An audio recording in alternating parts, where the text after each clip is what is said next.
Hey guys, it's Raul again, and today I'll be doing the spoiler tag. Now, the spoiler tag was created by Gunpowder Fiction and Plot, and I was tagged by Paperback Junkie, one of our fellow March Mystery Madness co-hosts, and I definitely had to do this tag as soon as I saw it because I feel like the whole concept of spoilers is such a great discussion topic in the whole kind of book community, booktube community. So yeah, I thought these questions were really interesting, and I was really excited to get tagged in it. There are 8 or 9 questions in this one, so let's just go ahead and get started. The first question in this tag is, what do you consider a spoiler? So for me, a spoiler is any kind of major plot point that isn't meant to be known by the reader before you start reading. So if, obviously in a mystery, you obviously don't go into the mystery knowing who the killer is, or what that major plot point is, or in a psychological book you don't really know what that kind of twist is first going in. So any kind of major plot point or major character development or character relationship or something like that that's going to push the story forward and that we're not meant to really know before going into the book itself. The second question is, does the genre you're reading impact what you consider to be a spoiler? And I think I do. I mean, obviously, right now during March Mystery Madness, which is when I'm filming this video, I'm reading a lot of mystery thrillers. So for me, anything that's going to really give away who did it or what's actually going on is for me going to be a spoiler. So, if at any point anybody mentions that, so-and-so is a suspect that I'm not really supposed to suspect until the point in the book where the author wants me to suspect that person, I would consider that to be a spoiler. Where the person died, what's going on in the person's head, these kinds of things for me, I would consider it spoilers in like a mystery thriller type of setting. In romances and stuff, obviously, who the person ends up with in a love triangle, like it's completely different. Seeing that kind of thing in like a romance versus in a mystery thriller. So yeah, I would definitely consider the genre that I'm reading to have different types of spoilers in them. And question number 3 is, all the best bits are in the trailer. Sometimes the synopsis can be too detailed. Do you research books prior to reading them, or do you go in blindly?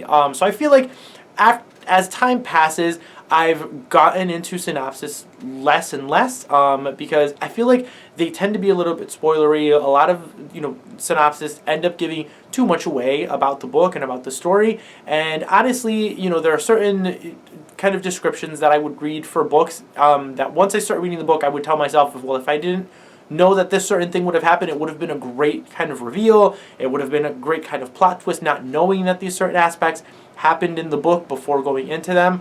And so yeah, I mean, I tend to not read into too many books now. I used to before read the synopsis and really want to know what the book was about, and I would read the back of the book and I would look at reviews and things. But lately, I haven't been doing that as much. I'll kind of read a couple of keywords, or if I hear kind of some keywords about a book that I know are going to be, it's going to be something that I'm going to want to read, I'm only going to need to know those keywords and want to read the book. Now, question number 4 is, sometimes the introduction or translator's notes can spoil the ending, especially for classics. Has this ever happened to you? And I don't think it has. I mean, at least for author's notes and things like that, I don't think it has spoiled the ending for me. Unless it's, I tend to not really read the author's notes, to be honest, at the beginning of a book, unless it's like required or was required in school when I was in school. But I tend to really not read author's notes, especially for classics now. I don't really want to.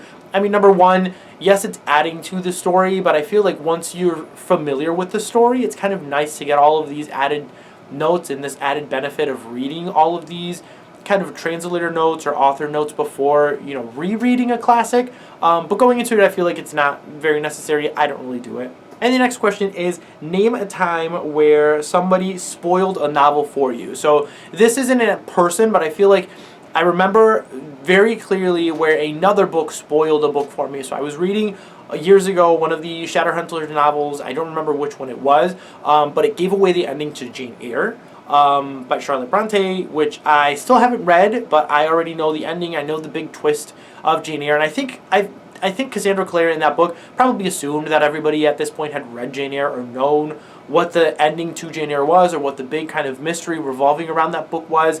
So she kind of threw it in one of her books, and it ended up completely spoiling it for me. I had no idea about the big twist of that revolved around Jane Eyre at the time, and it's definitely been spoiled for me. Again, I haven't read it. I still really want to read it, but I know that eventually when I get into Jane Eyre, I'm going to go in knowing what the big kind of twist reveal is. So kind of sucks knowing that I already kind of know what the big twist is. But yeah, I mean, I'm still going to read it and probably enjoy it anyways. The next question is, have you ever spoiled a novel for somebody else? And I don't think I have. I mean, I try to keep spoilers to a very, very minimum. I mean, even when I've read a book, let's say my wife is reading a book and I've already read it, and she really wants to know what's going to happen because she gets really anxious and really nervous when she's reading certain books. I don't even want to spoil it for her even when she's asking me to, because I like people kind of experiencing it on their own and kind of finding out what the twist is on their own, and I really don't want to spoil it for people. I want people to be able to on their own kind of get to enjoy the book as much as I did, and really kind of, figure things out, like I did when I read the book itself. Now, the next question is, if spoilers ruin novels, are there some authors or genres you can't reread?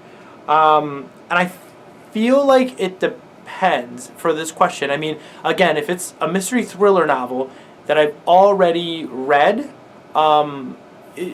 going in, it'll depend as well on how enjoyable the novel itself was.